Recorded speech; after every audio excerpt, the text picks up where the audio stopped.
नमस्कार, खबरों की खबर में आपका स्वागत है। मैं हूं संकेत उपाध्याय। अंतरिक्ष की दुनिया में भारत की ऐतिहासिक कामयाबी को बस अब 18 घंटे बाकी रह गए। ठीक 18 घंटे बाद भारतीय अंतरिक्ष अनुसंधान संगठन यानी कि इसरो के चंद्रयान 3 मिशन के तहत भेजा गया विक्रम लैंडर चांद की सतह पर उतरा हुआ हो। भारत और पूरी दुनिया दम साध कर उस सुनहरे पल का बेसब्री से इंतजार कर रही है जब विक्रम लैंडर के गर्भ में मौजूद प्रज्ञान रोवर जो लैंडर के उतरने के बाद उससे निकलकर चांद की सतह पर चहलकदमी करेगा। आज हम कोशिश करेंगे कि चंद्रयान 3 से जुड़ी हर हलचल की तकनीकी बारीकी आपको आसान से आसान भाषा में समझा सकें, क्योंकि होता क्या है कि हमें ये मालूम है कि बड़े गर्व की बात है, हमें ये भी मालूम है कि एक प्रज्ञान रोवर और विक्रम लैंडर चंद्रयान 3 मिशन के नाम पर चांद पर जा रहा है, लेकिन जाएगा कैसे, लागत कितनी लगी और वो वहां जाके करेगा क्या, इसके पीछे जो प्रक्रिया में मुश्किलें हैं वो क्या हैं, ये सब जरा पेचीदा मामले होते हैं। इसलिए कुछ बातें हम थोड़ी थोड़ी दोहराते भी रहेंगे ताकि बार बार उसका जिक्र हो। लेकिन सबसे पहले हम ये बताना चाहते हैं कि किस लागत में भारत के चंद्रयान 3 को तैयार किया गया है, कितना उसमें पैसा लगा है। मिशन को पूरा करने में करीब करीब 700 करोड़ रुपए लगे हैं, उससे कम ही लगे। अब अगर हमें तुलना करनी हो तो यह रकम हाल ही में फिल्म रिलीज हुई 2 फिल्में कि अगर आप दाम से कंपेयर करें तो आपको एक आइडिया मिल जाएगा। एक फिल्म है ओपेनहाइमर, उसके बनाने में आई लागत से भी कम है जितने में हमारा चंद्रयान 3 मिशन चल रहा है। ओपेनहाइमर फिल्म बनाने में 830 करोड़ रुपए की लागत आई है और हाल ही में रिलीज हुई फिल्म बार्बी चंद्रयान 3 की लागत से करीब दोगुने में बनी, 1200 करोड़ रुपए में, और 700 करोड़ से भी कम में भारत चांद को छूने जा रहा है और ऐसी जगह पर चांद पर पहुंचेगा जहां अब तक पूरी दुनिया का कोई भी लैंडर नहीं पहुंच पाया। तो जितनी लागत में धरती पर एक फिल्म बन रही है उससे कहीं कम लागत में हम चांद पर पहुंच रहे हैं, ये किफायत बड़ी बात है। तो चांद पर यही कहीं वो जमीन है जिस पर विक्रम लैंडर कल उतरने वाला है। ये ताजा तस्वीरें हैं जो कि इसरो के माध्यम से विक्रम लैंडर लगातार दिखा रहा है, धीरे धीरे धीरे करके वो जो चांद के करीब आ रहा है। आज ही शाम को इसरो ने यह जारी की। विक्रम लैंडर इस समय चांद के इर्द गिर्द जिस एलिप्टिकल यानी कि अंडाकार कक्षा में चक्कर लगा रहा है, उससे वो जब चांद से सबसे दूर होता है तो 134 किलोमीटर दूर जाता है और जब सबसे पास होता है तो चांद की सतह से 25 किलोमीटर दूर होता है। ये तस्वीर विक्रम लैंडर ने 20 अगस्त को ली जो आज जारी की गई। इस तस्वीर में आप देख सकते हैं कि लैंडर के सोलर पैनल्स दिख रहे हैं साफ साफ, जो सूरज की रोशनी से लगातार काम कर रहे हैं। तस्वीर में दिख रही चांद की इसी ऊबड़ खाबड़ जमीन पर विक्रम लैंडर को कल उतरना है। चांद के दक्षिणी ध्रुव की ये तस्वीरें कल ही इसरो के lander hazard detection and avoidance camera यानी कि LHDAC द्वारा ली गई हैं। ये तस्वीरें आपकी स्क्रीन पर। यह कैमरा लगातार चांद की जमीन को स्कैन कर रहा है और उस सटीक जगह की तलाश कर रहा है जहां कल विक्रम लैंडर को उतरना चाहिए। जिस चांद को हम खूबसूरती का पैमाना मानते हैं, चांद जैसा दिल, चांद जैसा चेहरा, वो असलियत में कैसा दिखता है जरा आप ये देख लीजिए। ये तो मेरे ख्याल से हमको पता ही था। चांद की सतह पर गड्ढे ही गड्ढे हैं जो बीते अरबों साल में उल्का पिंडों के उसकी तरह एक सतह पर टकराने की वजह से बने। दरअसल चांद पर एटमॉस्फेयर नहीं है यानी कि वायुमंडल नहीं, लिहाजा अंतरिक्ष से आने वाले उल्का पिंडों को किसी तरह के फ्रिक्शन यानी कि घर्षण का सामना नहीं करना पड़ता, तो वो गिरते हैं तेजी से और जब गिरते हैं तो वो गड्ढा बनता है और इसी वजह से चांद की जो सतह है वो बहुत ही रफ दिखती है, जैसे कि आप इन तस्वीरों में देख सकते हैं। चांद के दक्षिणी ध्रुव पर विक्रम लैंडर के उतरने के लिए 4 किलोमीटर लंबी और 2.5 किलोमीटर चौड़ी एक जगह तय की गई। इसी एरिया में उसके उतरने की सटीक जगह आखिरी समय तक तय की जाएगी। आपको याद दिला दें कि चंद्रयान 2 के दौरान यह एरिया बहुत ही कम था। हमने कल भी आपको बताया था 500 मीटर बाय 500 मीटर छोटा एरिया। अब की उस एरिया को बड़ा किया है। लेकिन इस बार जैसे कि आप देख सकते हैं बहुत सारी चीजें सीख करके उनमें सुधार लाने की कोशिश की गई। जैसे कि हमने आपको बताया कि चांद पर एटमॉस्फेयर यानी वायुमंडल नहीं होता है, इसलिए यहां पैराशूट का इस्तेमाल नहीं किया जा सकता। क्यों, आप रोकेंगे कैसे, हवा तो है ही नहीं।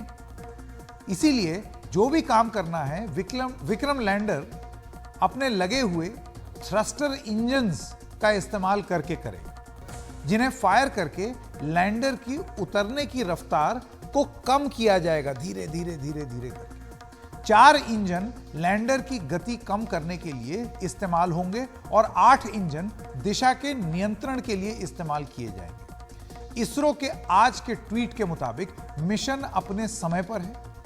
सभी सिस्टम लगातार चेक किए जा रहे हैं और लैंडर बिल्कुल सही दिशा में आगे बढ़ रहा है। मिशन ऑप्शंस कॉम्प्लेक्स, उत्साह और ऊर्जा से भरपूर। विक्रम लैंडर के उतरने की पूरी प्रक्रिया को कल शाम 5:20 से लाइव दिखाया जाएगा। इस दौरान 5:45 बजे से लेकर के 6:04 जैसे सबकी सांसें रुक जाएंगी। और वो क्यों रुकेंगी? क्योंकि यही वो बहुत ही मुश्किल वक्त है जब इस लैंडर को धीरे धीरे धीरे करके ऐसे नीचे आना है। इस वजह से इसको दहशत के 20 मिनट कहे जाते हैं। 15 मिनट्स ऑफ टेरर कहा था के सिवन ने, जो कि इसरो के पूर्व चीफ थे। और अब यह माना जाता है कि ये प्रक्रिया को पूरा करने में करीब 20 मिनट लगते हैं। तो ये आतंक के वो, दहशत के वो 20 मिनट हैं। उसमें पूरी कोशिश रहेगी कि ये लैंडर बहुत ही सटीक तरीके से नीचे उतर जाए, बिल्कुल कॉपी बुक स्टाइल में, जैसा कि सोचा गया है उस तरीके से हो। इसरो के पूर्व चेयरमैन के सिवन ने इसी 20 मिनट को, 15 मिनट को आतंक बोला था, जैसे कि हम आपको पहले भी बता चुके हैं। आइए सुनते हैं।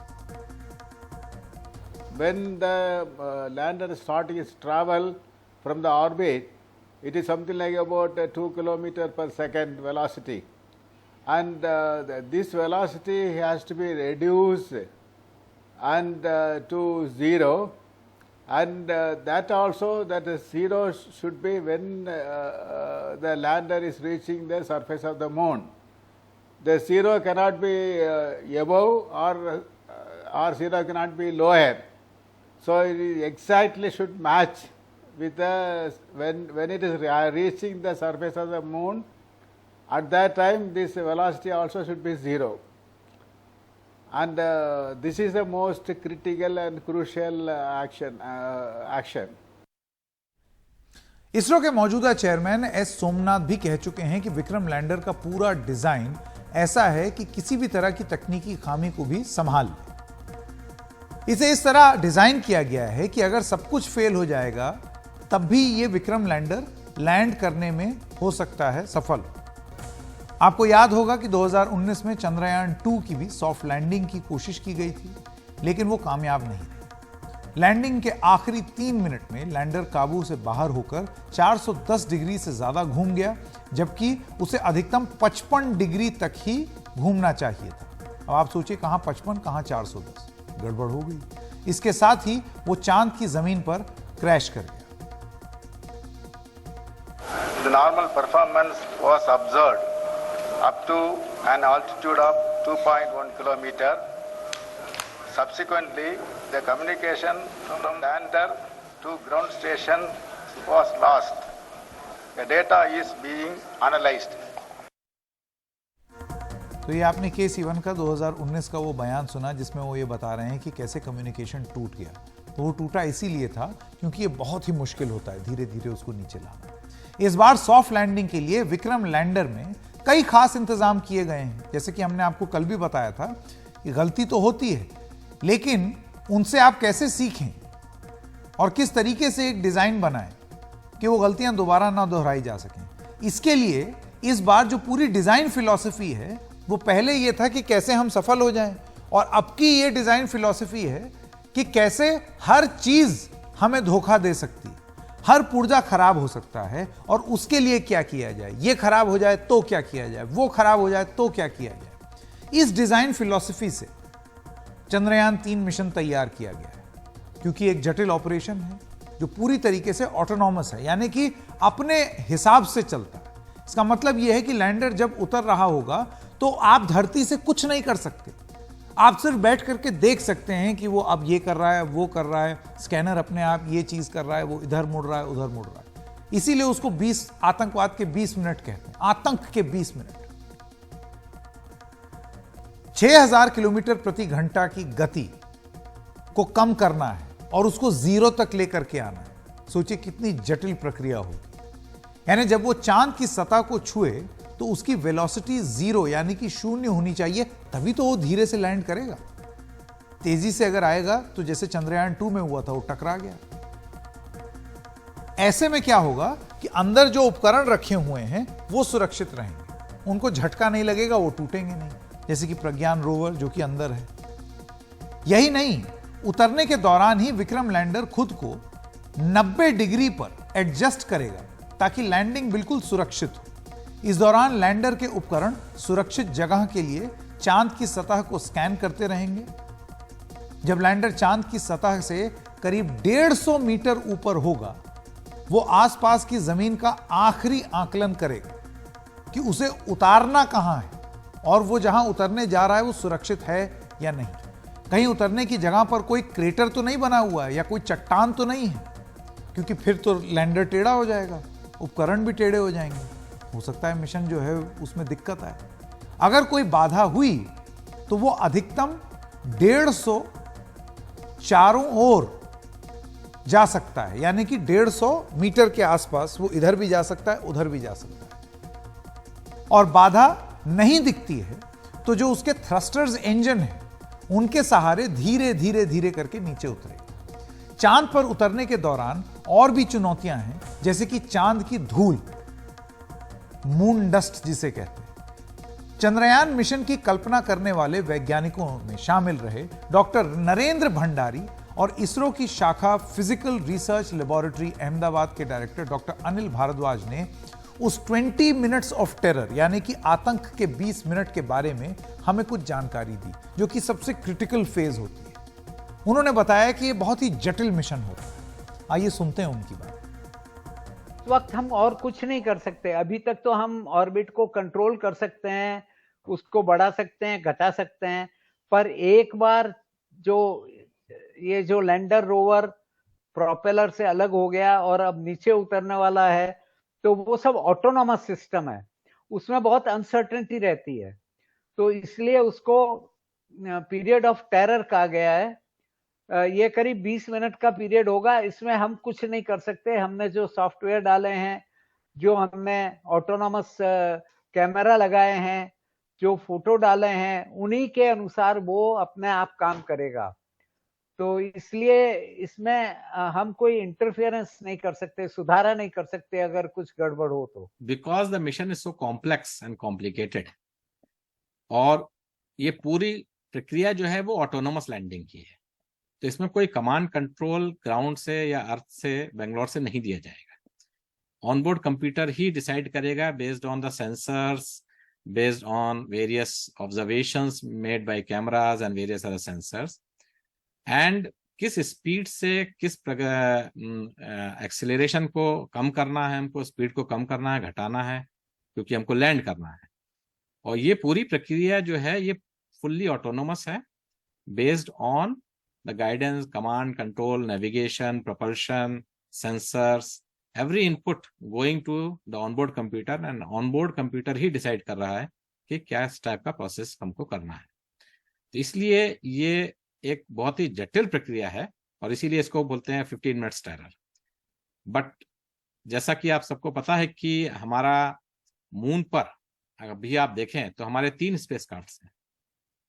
एक प्रोपल्शन मॉड्यूल जो कि अभी लैंडर से अलग हुआ और चंद्रमा के कक्ष में घूम रहा है। चंद्रयान-2 जो कि ऑलरेडी पिछले 4 साल से 2019 से चंद्रमा के कक्ष में स्थापित है, और अब ये विक्रम लैंडर, और 23 तारीख के बाद जो विक्रम लैंडर के अंदर स्थित प्रज्ञान रोवर है वो भी मून की सतह पर घूमेगा। तो 2 ऑब्जर्वेटरीज या कह सकते हैं 2 मिशन हमारे चंद्रमा के चारों ओर घूम रहे हैं, और 2 23 तारीख के बाद चंद्रमा की सतह पर होंगे। तो आप कह सकते हैं कि भारत के 4 स्पेसक्राफ्ट मून पर होंगे 23 अगस्त की शाम के बाद।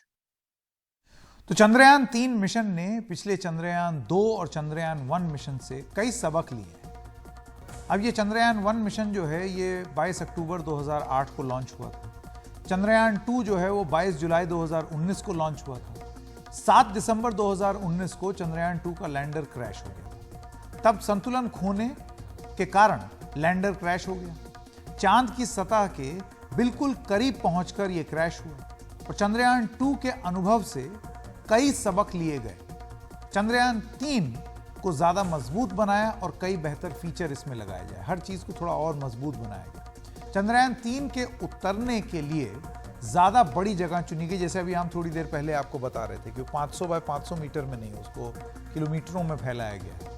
लैंडिंग स्पीड पर काबू करने के लिए नई गणना की है, यानी कि नए कैलकुलेशंस किए गए हैं। सब कुछ नाकाम हो जाता है तो भी कैसे सैल्वेज मोड में, सैल्वेज मोड मतलब कि मेरा सब खराब हो गया तो उसको कैसे बचा लिया जाए, ऐसा भी एक मोड तैयार किया है। आप याद कीजिए शुरुआत में हमने क्या कहा था।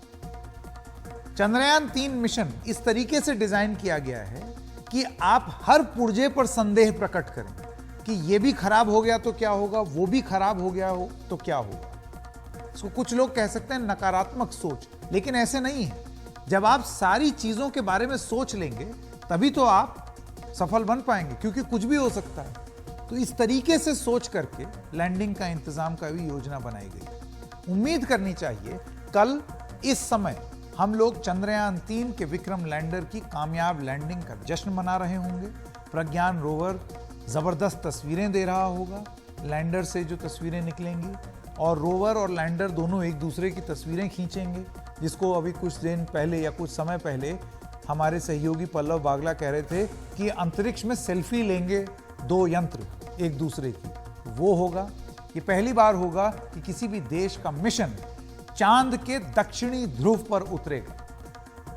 तो जिस वक्त विक्रम लैंडर यहां उतर रहा होगा, चांद के उस छोर पर दिन शुरू हो रहा होगा। चांद पर हमने आपको कल भी बताया था, एक दिन धरती पर हमारे 14 दिन के बराबर होता है जब सूरज की किरणें उस पर पड़ती हैं। इसरो के चेयरमैन एस सोमनाथ के मुताबिक हम चाहते हैं कि लैंडिंग उस समय हो जब चांद पर सूरज उगा है, ताकि हमको 14 से 15 दिन मिल जाए और उसके बाद वो रोशनी रहेगी तो वो बैटरी चार्ज होती रहेगी जो सोलर पैनल लगे हुए हैं। अगर चांद पर सूरज उगने के 1-2 दिन के अंदर लैंडिंग किसी वजह से नहीं हो पाती है तो हम 1 महीने और इंतजार करेंगे और संभवतः सितंबर में लैंडिंग करेंगे, जब वहां फिर से दिन शुरू हो। विक्रम लैंडर और उसके अंदर भेजे गए प्रज्ञान रोवर को इस तरह डिजाइन किया गया है कि वो कम से कम चांद के 1 दिन यानी कि हमारे 14 दिन तक सूरज की रोशनी की ऊर्जा लेता रहे, ताकि उसके उपकरण बंद ना हो और कामयाबी से चलते रहे। लेकिन परीक्षणों के मुताबिक ऐसी संभावनाएं हैं कि चांद पर जब फिर दिन होगा तब ये एक बार फिर से उपकरण चल पड़ेंगे और फिर और डेटा वो बटोरता रहेगा। अगर ऐसा होता है तो चांद पर हमको और समय मिलेगा अपना ये मिशन वहां पर और जानकारी लेकर के आएगा। भारत के चंद्रयान 1 मिशन के तहत भारत ने सबसे पहले यह पता लगाया था कि चांद की सतह पर पानी है 2008 में, और उसके सबसे ज्यादा होने की गुंजाइश चांद के दक्षिण ध्रुव पर ही।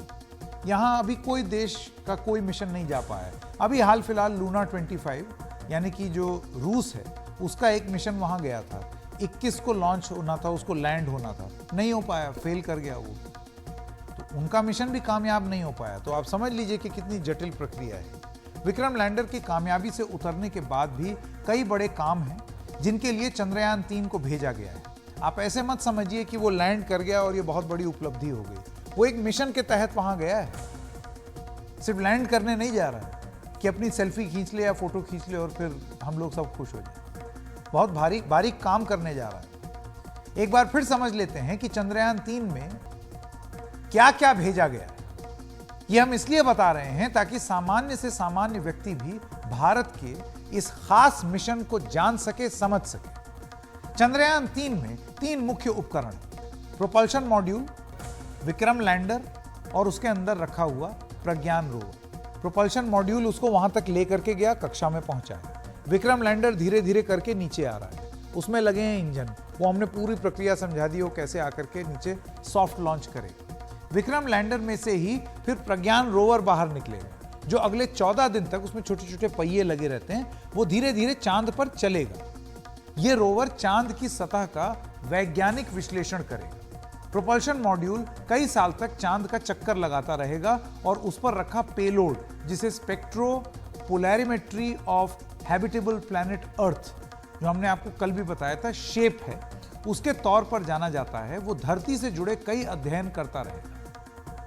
चांद पर उतरने के साथ ही विक्रम लैंडर पर रखे पेलोड यानी कि उपकरण सक्रिय हो जाएंगे, जैसे कि CHASTE, जो तापमान और थर्मल कंडक्टिविटी को मापेगा कि कितना तापमान है वहां पर, कैसे कहां टेम्परेचर अप डाउन होता है या नहीं। दूसरा पेलोड है, उसका नाम है ILSA, जो चांद पर लैंडिंग के आसपास अर्थक्वेक होता है ना। अब अर्थक्वेक तो यहां अर्थ पे हुआ, मून पर तो मून क्वेक होगा, तो मून क्वेक यानी कि वहां पर भूकंपीय गतिविधि होती है या कितनी होती है, उसको मापने का काम करेगा। इसके अलावा रेडियो एनाटमी, माफ कीजिएगा, थोड़ा जबान लड़खड़ा जाती है, radio anatomy of moon bound hypersensitive ionosphere and atmosphere. चिंता मत कीजिए, नाम बहुत लंबा है, लेकिन इसका एक काम बड़ा सीधा और स्पष्ट है। रंभा इसको कहते हैं।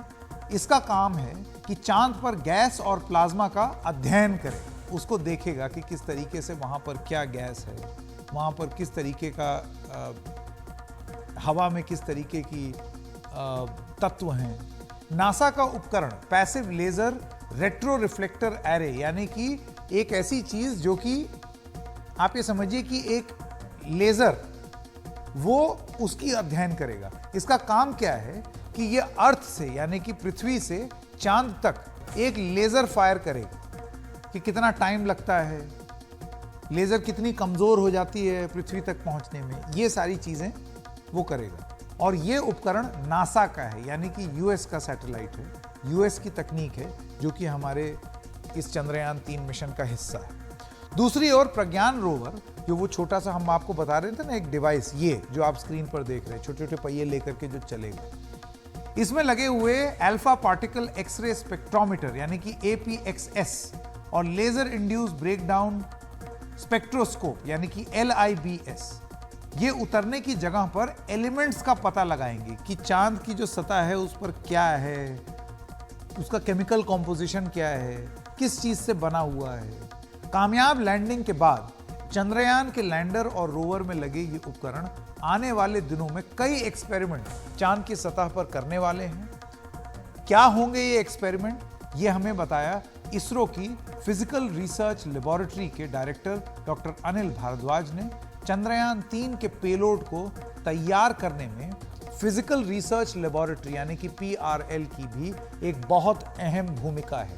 तो आइए सुनते हैं कि जो निदेशक हैं PRL के अनिल भारद्वाज, वो क्या कहते हैं। चंद्रयान 3 लैंडर में 3 उपकरण हैं और चंद्रयान 3 रोवर में 2 उपकरण हैं। जो लैंडर है जिसका नाम विक्रम लैंडर है, उसमें 3 एक्सपेरिमेंट्स हैं जिसका नाम है चास्ते, इल्सा और रंभा LP। और जो प्रज्ञान रोवर है उस पर 2 एक्सपेरिमेंट्स हैं जिनका नाम है लिप्स और आपके अल्फा पार्टिकल एक्सेस इंस्ट्रूमेंट या APXS। तो ये जो इंस्ट्रूमेंट्स हैं ये हमारे जो चंद्रयान 3 है उसकी लैंडिंग साइट के आसपास रोवर के द्वारा और लैंडिंग साइट पे विक्रम लैंडर के द्वारा अध्ययन किया जाएगा। और ये हमको बताएंगे कि वहाँ पर केमिकल कंपोजिशन क्या है, एलिमेंट्स क्या हैं, मिनरल्स क्या हैं, किस टाइप का टेम्परेचर डिस्ट्रीब्यूशन है, प्लाज्मा प्रॉपर्टीज हैं, और वहाँ पर सिस्मिक एक्टिविटीज कैसी हो रही। फिजिकल साइंस लेबोरेटरी जो कि भारत की एक बहुत प्राचीन संस्थान है, जिसको डॉक्टर विक्रम साराभाई जी ने स्थापित किया था 1947 में, उसके द्वारा 2 इंस्ट्रूमेंट बनाए गए हैं चंद्रयान 3 के लिए। एक है रोवर पर, प्रज्ञान रोवर पर, जिसका नाम है APXS यानी कि अल्फा पार्टिकल एक्सेस स्पेक्ट्रोमीटर, और दूसरा है लैंडर पर जिसका नाम है चास्ते, जो कि जॉइंटली PRL और space research laboratory VSSC Trivandrum द्वारा मिलकर तैयार किया गया है। जो अल्फा पार्टिकल एक्सेस इंस्ट्रूमेंट है वो मून की सतह पर जब रोवर घूमेगा तो ये वहां पे उपस्थित एलिमेंट्स की स्टडीज करेगा और उसके द्वारा हमको पता लगेगा किस टाइप के मिनरल्स वहां पे प्रेजेंट हैं। और जो चास्ते एक्सपेरिमेंट है वो जो है मून के सतह के अंदर टेम्परेचर के डिस्ट्रीब्यूशन के बारे में बताएगा up to a depth of 10 centimetre. तो ये इंस्ट्रूमेंट हर 1-1 सेंटीमीटर की दूरी पर चंद्रमा की सतह से जब ये अंदर जाएगा, it is like a thermometer, तो ये हर 1-1 सेंटीमीटर पर क्या टेम्परेचर है उसकी वैल्यूज देगा। और उसका कारण ये है कि हमको ये पता करना है कि मून के ऊपर जो हीट है वो सरफेस से अंदर कैसे जाती है, और ये टेम्परेचर डिस्ट्रीब्यूशन हमको बताएगा कि हीट का फ्लो कैसे हो रहा है। और जो अल्फा पार्टिकल एक्सेस इंस्ट्रूमेंट है उसके द्वारा जो हमको एलिमेंट्स के बारे में पता लगेगा, हमारा चंद्रयान 2 ऑर्बिटर जो है, जो ऑलरेडी मून की कक्षा में है 100 किलोमीटर सर्कुलर पोलर ऑर्बिट में, उससे भी एलिमेंट्स की स्टडीज की जा रही हैं। तो वो लार्जर स्केल पे या लार्जर रिजोल्यूशन पर देगा इंफॉर्मेशन, और ये एवरी फ्यू मीटर्स की डिस्टेंस पर जब रोवर मेजरमेंट्स करेगा तो ये देगा ऑब्जर्वेशंस, और उसको द्वारा हमको इन दोनों ऑब्जर्वेशंस को मिलाकर नवीनतम जानकारी हासिल होगी, और वो भी ऐसी जगह पर जहां पर कोई यान अभी तक नहीं उतरा है, यानी कि 70 degree south near the polar regions. देखिए, ये मिशन के 2 उद्देश्य हैं, एक टेक्नोलॉजिकल और एक साइंटिफिक। जो टेक्नोलॉजिकल मिशन है वो तो इसके लैंडर के उतरने के बाद जब रोवर लैंडर से अलग हो जाएगा, पूरा हो जाएगा, और इसमें 99.9% सक्सेस भी फेलियर गिनी जाती है, तो 100.0% सक्सेस होनी चाहिए। तो वो कंप्लीट हो जाएगा टेक्नोलॉजिकल पार्ट। पर एक्साइटिंग पार्ट साइंस का है। अगले 14 दिन बहुत एक्साइटिंग होंगे जब इसके सब इंस्ट्रूमेंट्स, अल्फा स्पेक्ट्रोमीटर, लेजर, इसके जो साइस्मिक इंस्ट्रूमेंट, इसका जो थर्मल प्रोफाइलर, ये सब काम करेंगे, और वो रोवर घूम घूम के हमको बताएगा कि वहाँ की मिट्टी कैसी है, ताकि हम आइंदा कभी जाएं तो वो इंफॉर्मेशन यूज करके हम अच्छी तरह लैंडिंग कर सकें। चंद्रयान 3 मिशन देश के अंतरिक्ष विज्ञान को एक नई दिशा में, एक नई ऊंचाई पर ले जाएगा। चंद्रयान 1 से भारत ने ही सबसे पहले, जैसे कि हम आपको बता सकते हैं, कि पता लगाया था कि चांद की सतह पर पानी मौजूद है। बाद के मिशन उसी सब की, उसको आगे बढ़ाने की एक कोशिश कर रहे हैं। डॉक्टर नरेंद्र भंडारी की ये बात सुनते हैं। ये चंद्रयान 1 के जो ऑब्जेक्टिव थे उसको पूरा करने के लिए चंद्रयान 2 और चंद्रयान 3 का डिजाइन किया गया है। आपको पता होगा कि चंद्रयान 1 में हमने पानी की खोज की थी दक्षिणी और उत्तरी ध्रुव पे। तो पानी का जो कितना वॉल्यूम है, कितना अमाउंट है, वो देखने के लिए, और वहां पर और कौन कौन से मिनरल हैं और कौन कौन क्या केमिस्ट्री है, वहां की मिट्टी कैसी है, ये सब देखने के लिए चंद्रयान 2 डिजाइन किया गया। तो उसमें रोवर और लैंडर लगाया गया। चंद्रयान 1 में केवल ऑर्बिटर था, चंद्रयान 2 में ऑर्बिटर, रोवर और लैंडर था। वो ऑर्बिटर तो अभी भी काम कर रहा है, पर वही यूज करके हम चंद्रयान 3 का जो है लैंडर और रोवर, उसको भेजा है हमने। और आपको पता है कि वो लैंडर ने चंद्रयान 2 के ऑर्बिटर से कांटेक्ट कर लिया है, उनका कम्युनिकेशन हो गया है। और अब जब ये लैंड करेगा तो ये वो पानी की खोज को आगे बढ़ाएगा। वहाँ क्या मिनरल हैं, वहाँ क्या केमिस्ट्री है, वहाँ कैसा टेरेन है, ये सब पता करेगा। मंजिलें अभी और भी। भारत सूर्य के अध्ययन की ओर भी एक मिशन पर आगे बढ़ रहा है, और बहुत जल्दी बढ़ रहा है। आप ये सोचिए कि अभी यहाँ पर चांद पर लैंड होगा और वहीं पर सूरज के सपने। एक climate observation satellite INSAT 3DS launch करने वाला है। अंतरिक्ष में भारत अपने पहले मानव मिशन गगनयान की ओर भी बढ़ रहा है। लगातार इस पर काम हो रहा है। इसके अलावा भारत और अमेरिका सिंथेटिक अपर्चर रेडार यानी कि NISAR के लॉन्च की भी तैयारी कर रहा है। तो इसरो की टाइमलाइन में आराम की गुंजाइश दिख नहीं रही। चंद्रयान 3 मिशन से जो हम जानकारियां मिलेंगी, उसके बाद हम लोग चंद्रयान 4 के बारे में बात कर सकते हैं। चंद्रयान 4 एक मिशन है जो कि इसरो, जाक्सा या फिर इंडिया जापान का मिशन है, और वहां पे हमारा आइडिया है कि हम लोग पोलर रीजन्स में उन एरियाज में जाएं जो कि परमानेंटली शेडोड हैं, जहां पर सूर्य की किरणें नहीं पहुंचती हैं। और उसका कारण यह है कि वो ऐसे एरियाज हैं जहां पर हमको वोलेटाइल्स और पर्टिकुलरली वाटर की ज्यादा मात्रा मिल सकती है, और उसमें कितनी मात्रा है इसका अध्ययन करने के लिए हम लोग चंद्रयान 4 के बारे में काम कर रहे हैं।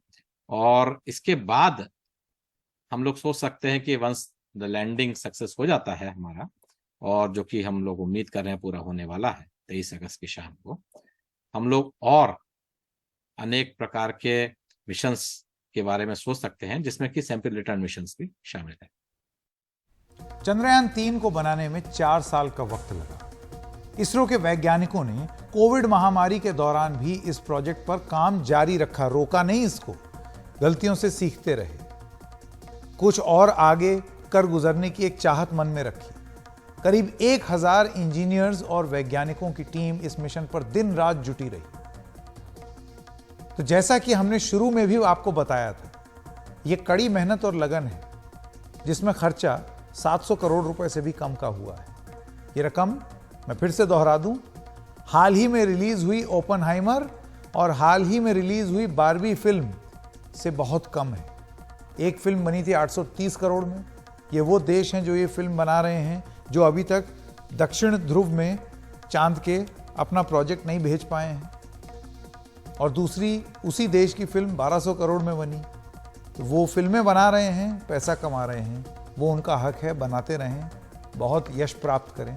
लेकिन भारत और सब चीज़ों के साथ साथ ये भी करने की सोच रहा है, और ये हम सब के लिए बहुत ज़्यादा गर्व की बात है।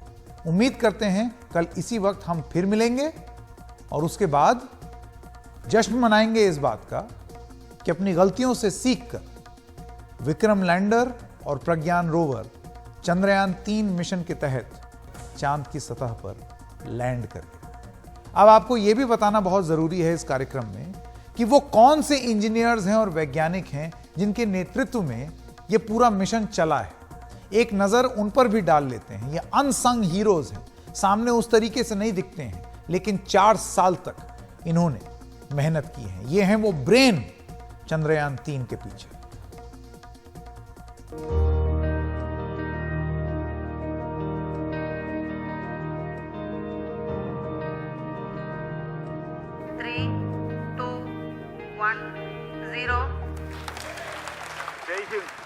चंद्रयान मिशन के पीछे हजारों वैज्ञानिकों, इंजीनियरों और तकनीशियनों की मेहनत है। लेकिन इस मेहनत को एक लक्ष्य तक पहुंचाने के लिए जिन हस्तियों ने दिशा दिखाई, उनका जिक्र किया जाना बहुत जरूरी है। चंद्रयान 3 मिशन इसरो के चेयरमैन एस सोमनाथ के नेतृत्व में आगे बढ़ रहा है। एक एरोस्पेस इंजीनियर रहे एस सोमनाथ ने उस रॉकेट के डिजाइन में बड़ी भूमिका अदा की, जिसने चंद्रयान 3 को उसकी कक्षा में पहुंचाया। यह है लॉन्च व्हीकल मार्क 3, जिसे बाहुबली रॉकेट भी कहा गया। एस सोमनाथ प्रतिष्ठित Indian institute of science Bengaluru के छात्र रहे हैं। खास बात यह है कि वो संस्कृत के जानकार भी हैं और यानम नाम से संस्कृत भाषा की एक फिल्म में अभिनय कर चुके हैं। उनके नाम सोमनाथ का अर्थ ही है चंद्रमा का देवता।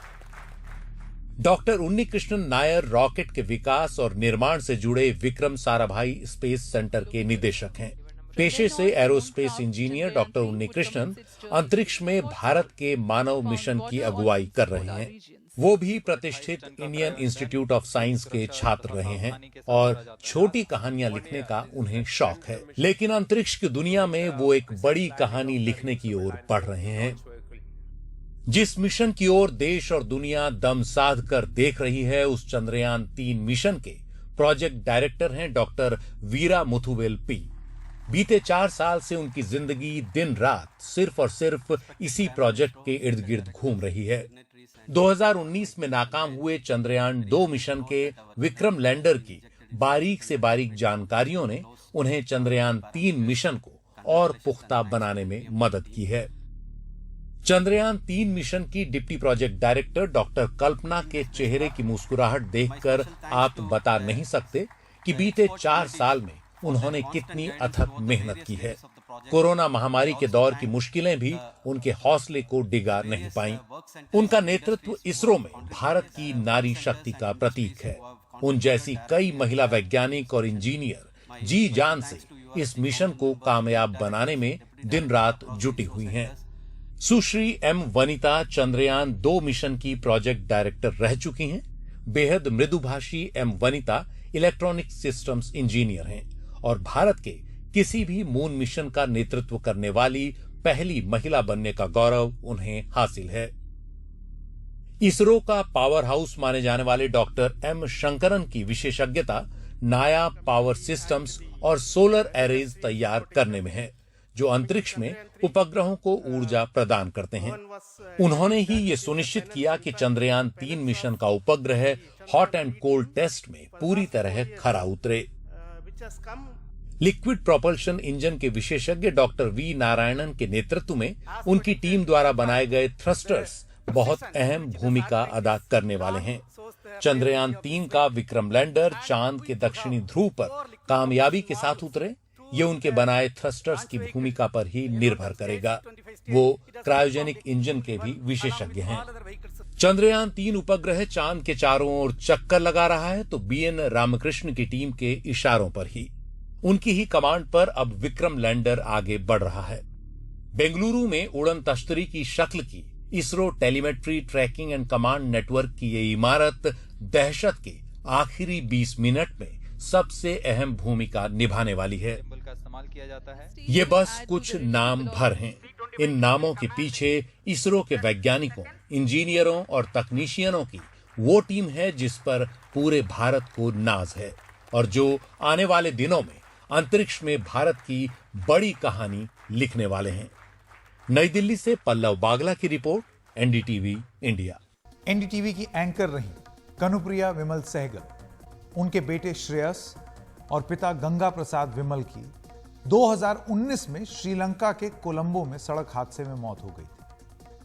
अब कंज्यूमर कोर्ट ने माना है कि ट्रैवल एजेंसी थॉमस कुक और रेड एप्पल की तरफ से लापरवाही से यह हादसे हुए, लिहाजा एजेंसीज पर 50 लाख रुपए का जुर्माना लगाया गया। लेकिन परिवार इस मुआवजे से संतुष्ट नहीं, लिहाजा अब योजना आगे अपील करने की। ये है पुरानी टाइप की राखी। इस बार बाजार में कुछ ऐसी डिजाइनर राखियों की बहार है। कनुप्रिया सहगल। ये आवाज खामोश है। कभी एनडीटीवी के साथ एंकर रही कनुप्रिया सहगल, उनके बेटे श्रेयस और पिता गंगा प्रसाद विमल की श्रीलंका के कोलंबो में सड़क हादसे में 2019 में मौत हो गई थी। पति योगेश ने ट्रैवल एजेंसीज थॉमस कुक और रेड एप्पल को हादसे का जिम्मेदार माना और कंज्यूमर कोर्ट का दरवाजा खटखटाया। 2 कंपनीज हैं, थॉमस कुक है जो मेन ट्रैवल एजेंट है जिससे हमने बुकिंग कराई, जो यहाँ की supposedly one of the largest companies है, और रेड एप्पल उनकी वहाँ की टूर ऑपरेटर है जिनका यहाँ भी ऑफिस है लेकिन जिन्होंने टूरिस्ट व्हीकल प्रोवाइड किया था। तो इन दोनों पे जॉइंटली उन्होंने पेनल्टी लगाई है, 50 लाख का मुआवजा दिया है।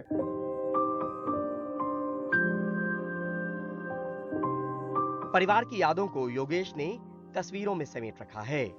मोबाइल में दिखा रहे हैं कि कैसे दुर्घटना के ठीक पहले परिवार ने कोलंबो के गॉल इलाके में खाना खाया और फिर इनकी टूरिस्ट व्हीकल हाईवे पर खड़े एक कंटेनर से जा टकराई। इसके बाद कभी भी परिवार के सदस्य एक साथ जुट नहीं पाए। दिसंबर 2019 में हुए हादसे के बाद 2 हफ्तों तक योगेश श्रीलंका के अस्पताल में रहे। दुर्घटना में योगेश के जबड़ा, नाक, रीढ़ की हड्डी में चोट के साथ साथ बाएं पैर के 3 हिस्से हो गए थे। उनको वापस खड़ा होने में 2 साल का वक्त लगा। वो खुद संभले और बेटी को भी संभाला। दोनों गंभीर रूप से घायल भी हुए और किसी तरह मौत के मुंह से बाहर निकले। कंपनी से संपर्क साधा तो जवाब में थॉमस कुक ने कहा कि आप उगाही करना चाहते हैं। अब मुआवजे के बाद वो आगे की लड़ाई का मन बना चुके हैं। मेरे हिसाब से ये मुआवजा पर्याप्त नहीं है, क्योंकि कंपनी को दर्द नहीं होगा। 50 लाख देने में उनको कोई प्रॉब्लम नहीं है। यहाँ पर मेरी तो लाइफ ही खत्म हो गई है, तो मुझे पैसे की बात नहीं है, लेकिन उनको भी कुछ दर्द होना चाहिए।